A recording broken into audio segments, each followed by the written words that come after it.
السلام علیکم ورحمۃ اللہ وبرکاتہ۔ دوستو، کیا آپ لوگوں کو پتہ ہے کہ یہ کتنی ہی بڑی بات ہے کہ ہماری جو ہے وہ داڑھیاں سفید ہو گئی ہیں، مگر ہمیں نہیں پتہ ہے۔ تو صرف جو ہے نا حضور صلی اللہ علیہ وسلم کی سنتوں کے بارے میں پتہ نہیں ہے۔ ایسے بہت سے لوگ ہیں جو حضور صلی اللہ علیہ وسلم کی سنتوں سے اتنا دور ہیں کہ جس کا کوئی اندازہ ہی نہیں ہے۔ ہم حضور صلی اللہ علیہ وسلم کے طریقوں سے ہٹ کر جو ہے نا اپنی زندگی گزار رہے ہیں۔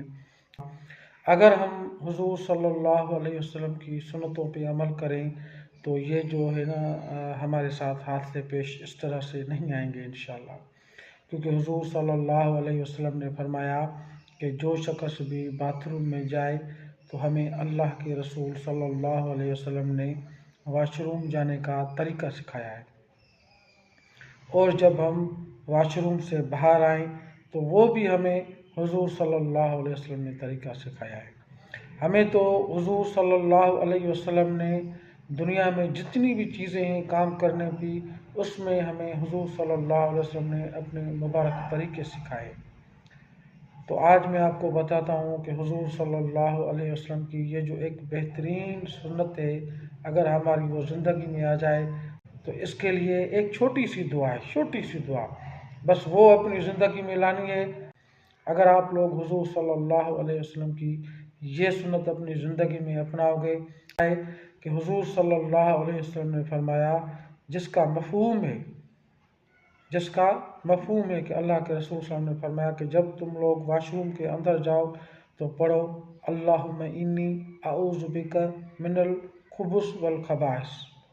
یہ دعا ہے جو واش روم کے اندر جانے میں پڑھنی ہے، اور جب آپ واش روم سے فارغ ہو جائیں اور باہر کی طرف آئیں تو وہ بھی دعا ہے، وہ بھی لازمی پڑھنی ہے۔